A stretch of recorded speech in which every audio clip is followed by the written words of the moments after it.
Hello and welcome back to my channel. My name is Stacy.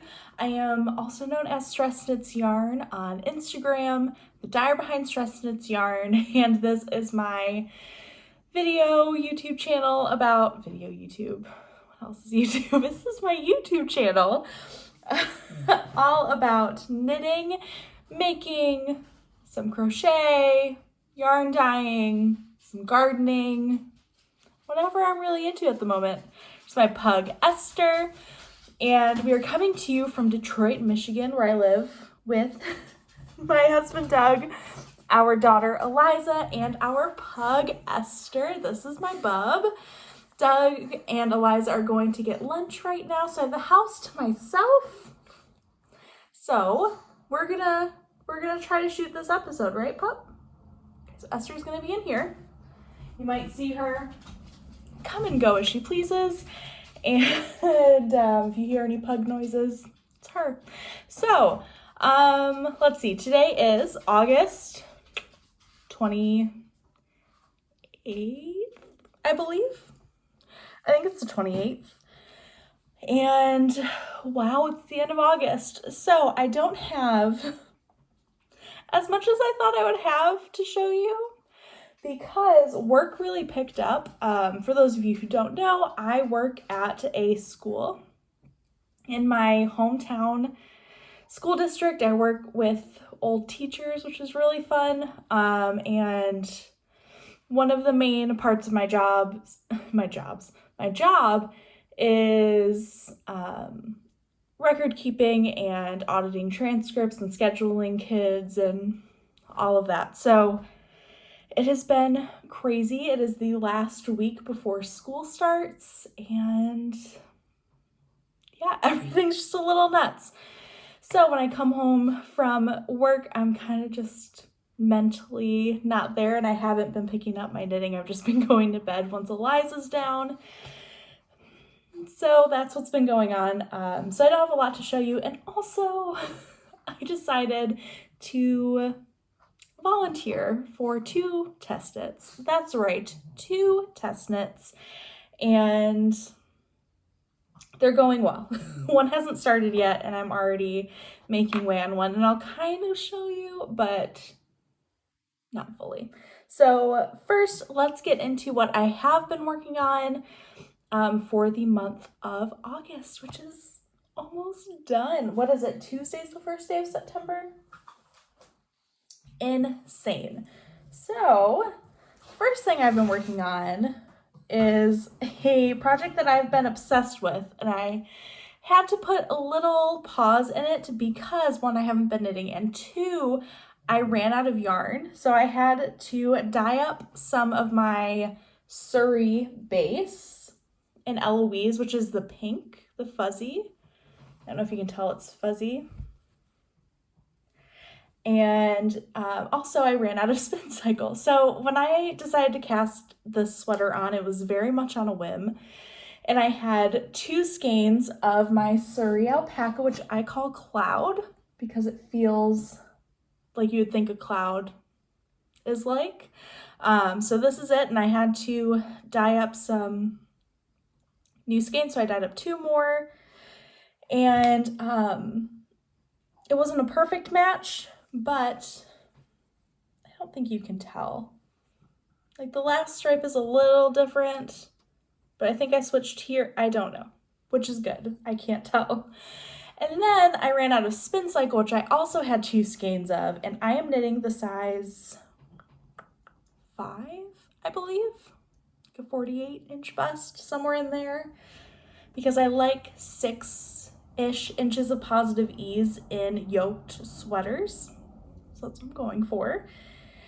And yeah, I think the pattern calls for 4 skeins of Spincycle, but I wanted to cast this on so badly that I just went for it. So I did, and then I ordered more Spincycle when I ran out. And the first few skeins of Spincycle, this is Spincycled. Let's start all over. This is the Illuminate by Andrea Mowry. And I am using Jax Knits Cloud in Eloise and Spincycle Dyed in the Wool in Rusted Rainbow. This pattern calls for Nocturne, which is like a sister yarn to Dyed in the Wool. It's just darker. I think it's dyed on a gray base. And mohair held double. But I'm not the biggest fan of mohair, which will make you laugh in a few minutes when I tell you about one of my test knits. But I'm not the biggest fan of mohair. And I decided to hold my Surrey alpaca base double, and it worked out perfectly. So if you're not a mohair fan, I highly recommend using a Surrey base, or I've seen many people just use a fingering weight, and it works really well. So when I ran out of my Spincycle, I purchased a few more skeins, and they were way brighter than I wanted them to be, a little bit more multicolored than the rest of this. So I was a little disappointed, and I was like, let me try Nocturne in, what is this one called? Evening Primrose. And I was like, that's darker, but it's still, like, it's not quite right. So then I remembered Farmer's Daughter's Fiber, because I was contacting a bunch of different yarn stores and like, hey, can you send me a picture of your Rusted Rainbow? And it was all looking a lot like these two skeins, and it just wasn't what I wanted. I wanted something with much more mustard, much more orange and pink, but the darker shades of it.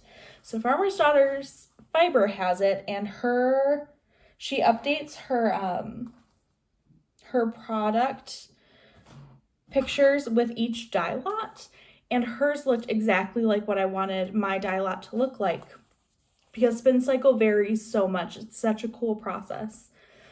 And so I ordered 3 skeins, and it's exactly what I wanted. So this is what I wanted. This is not. Do you see the difference? Like, this is much more almost primary, and this feels more autumnal. So this is exactly what I wanted. My favorite sections of Rusted Rainbow I have. So now I can finish my sweater. Very excited about it.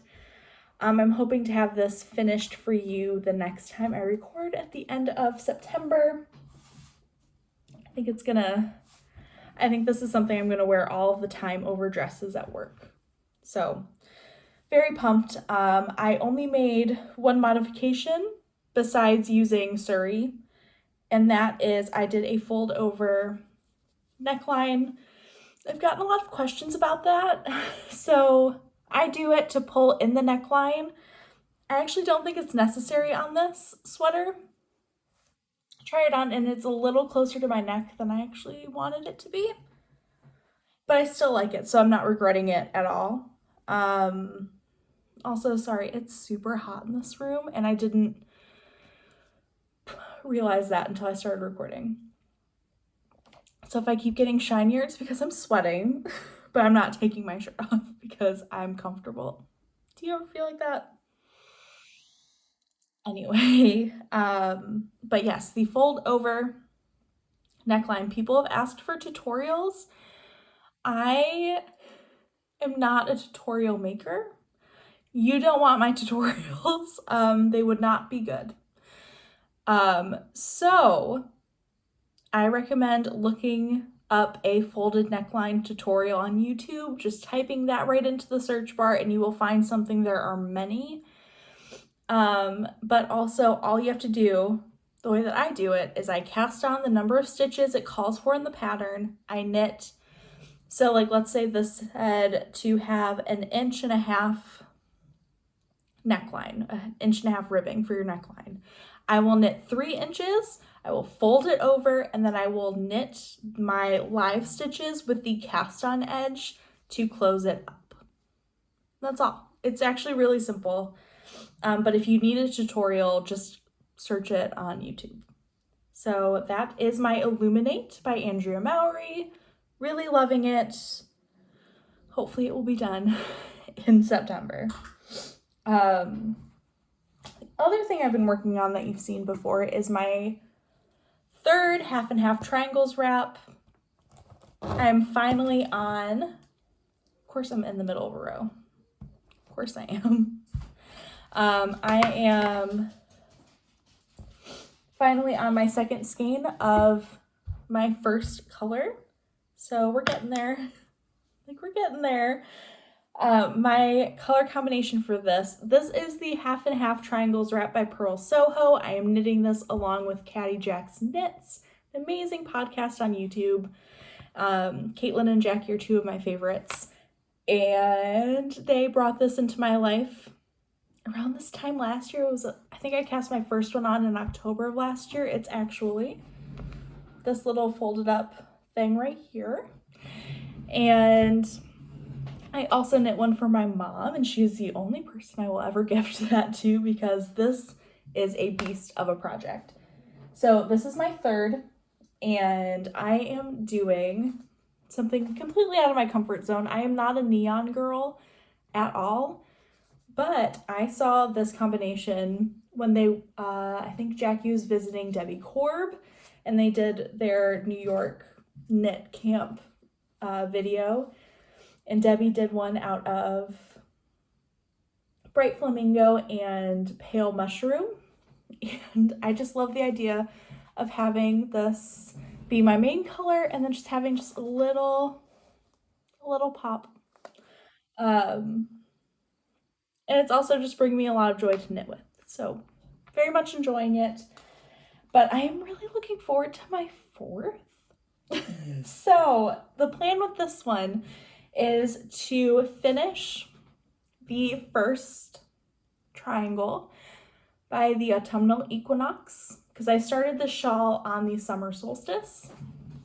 And so I thought it'd be really fun and like a full circle kind of thing to have this done by autumnal equinox and then finish the shawl on the winter solstice, which is also my favorite day of the year.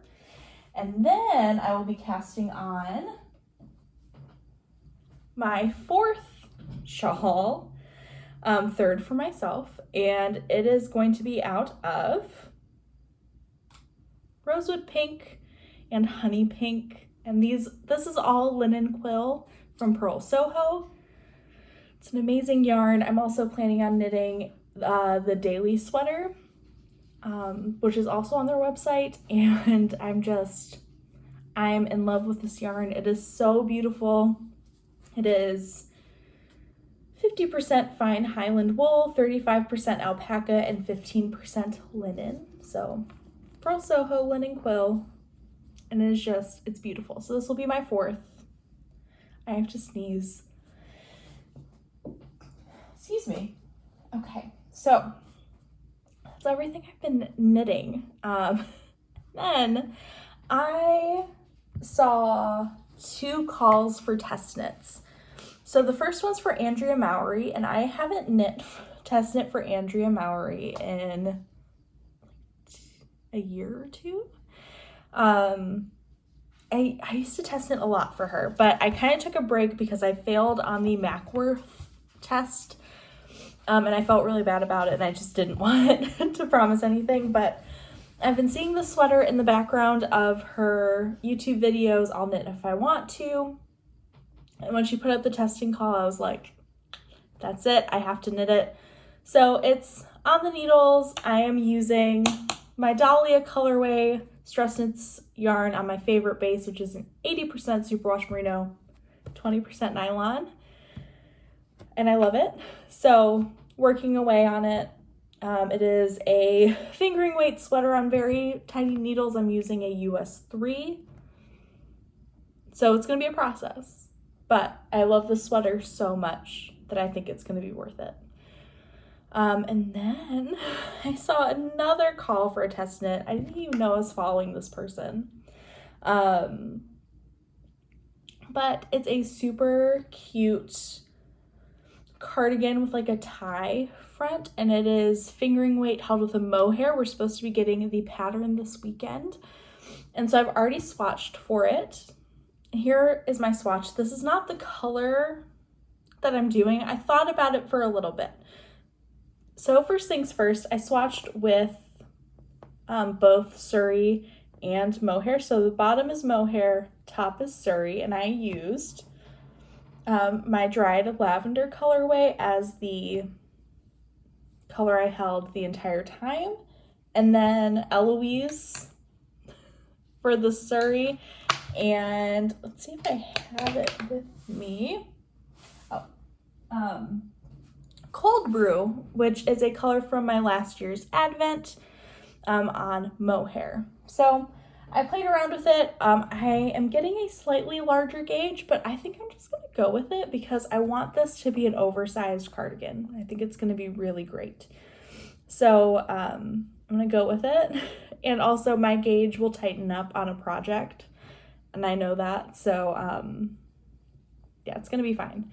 So I am going to do mohair, and I'm thinking about doing my Copper Boom colorway, which is from the Cut Flower collection. I don't have it with me. It's kind of similar to this color, and I'm really into the terracotta pinks. I have been for like the past year. So that is what I'm leaning towards, and you will see it when I can show you. That test knit is due in, I think, the end of October, and then the Andrea Mowry one is due November.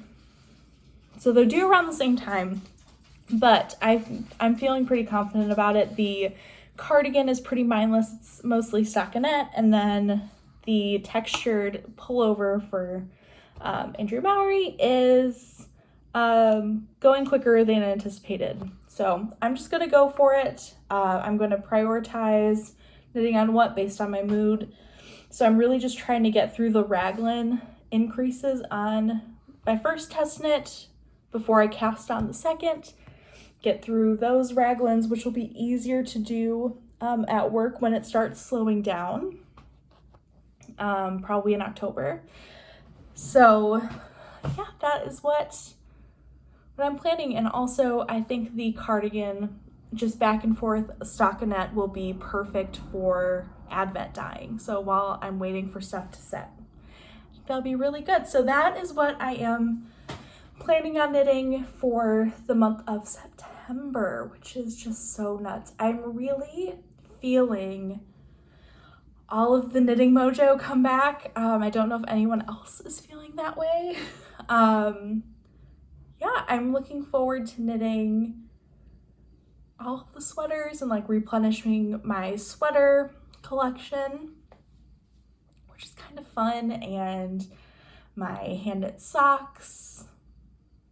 I'm really excited. And then also I'm working on a collection for fall for Stress Knits yarn, and it is going very well. I'm creating the last color right now. It is currently cooling down and setting. I'm really excited about it. I don't know if you can give you a sneak peek. Well, I guess you can't really see it. So these 4 skeins right here. 3 skeins. No, that's 4 skeins. And then I have my Marion Bright collection right here. I know everything's going really well.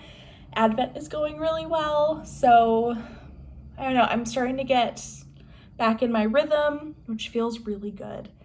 I am overwhelmed at work, but I'm kind of settling in. It's a new role for me, so it's just kind of getting used to what I'm doing, but it's good. It's really, really good. Let's see, what else is going on? My garden is starting to really, really bloom. So I actually have a little mason jar of cut flowers if you're interested. So I have some dahlias here and here, and these little ball dahlias that are kind of fading. This is the best one.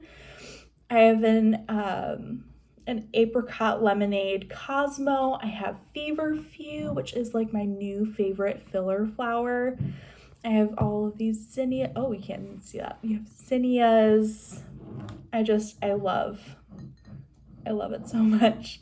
This is my favorite dahlia that's blooming right now. This is Bonanza. I believe. And then this was supposed to be Cornell bronze. And if you know Cornell bronze, it's supposed to be like that terracotta colorway that I love, and also a full ball dahlia. Definitely not, which is fine. I'm not mad about it. I'll order a tuber next year. But we think, Doug and I did some research, and we think it's Golden Scepter, which is also just beautiful. So not mad, because it's still a very beautiful dahlia. It's very, very pretty, but not what I was hoping for. So yeah, my garden is going really well. I love cosmos so much. Yeah, and I got my first sunflower, which was a really big deal, because around here, squirrels are ruthless. If you live in the Metro Detroit area, you know how ruthless our squirrels are. So my sunflowers will bud up. This happened last year as well, and they bud up, and as they're about to bloom, like right before I can cut them, a squirrel will come and like twist the head of the sunflower off, and I'm just left with a stem. But I planted about 150 more sunflowers that should be blooming by the end of September. So fingers crossed. And I planted some marigolds that should be blooming in October. I'm going to be getting my mums soon. I planted my irises in the ground. What else is going on? I have some new roses that should be arriving soon.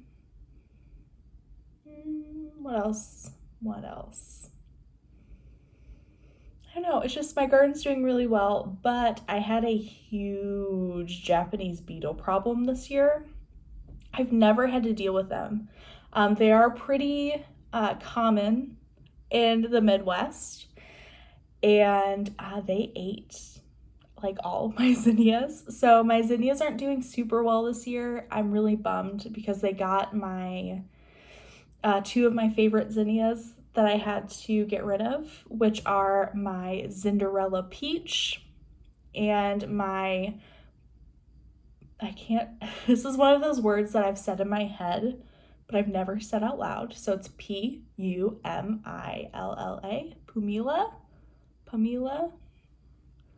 Pamila, not sure, but Pumilla salmon, which was just the most beautiful zinnia. So those are two that I will be growing for sure next year. Yeah, and so now it is just waiting to get my mums and for marigolds and the second set of zinnias that I planted, hopefully no Japanese beetle problems, and sunflowers. And then it will be planting my tulips and daffodils for the spring, which is crazy. This year went by really fast, and this year in the garden has been super weird. I don't know if anyone else has been having weird issues. I think it's the extra wet summer we've had, and also incredibly hot summer. I don't know, it started really early getting hot, like 90s and 100s, which happens here in Detroit, but not as often and as early as it did this year. So we'll see how next year goes. I'm not holding my breath, but hopefully I will have actual garden beds next year, not just my little makeshift garden bed and containers. But I think that's everything. So just waiting for Doug and Eliza to get home with lunch, and then I will be back to the dye pots for the rest of the night, dyeing up the fall collection, which I will be debuting over on Stress Knits Yarn on Instagram. My handle will be in the description box below, and please give me a follow over there if you haven't already. So, thanks for hanging out. I'm sorry if this was a weird one. I kind of feel a little off, but good. A good off? I don't know if that makes sense. But I'm really glad you were here. Thank you so much for watching, and I will see you next month. Bye!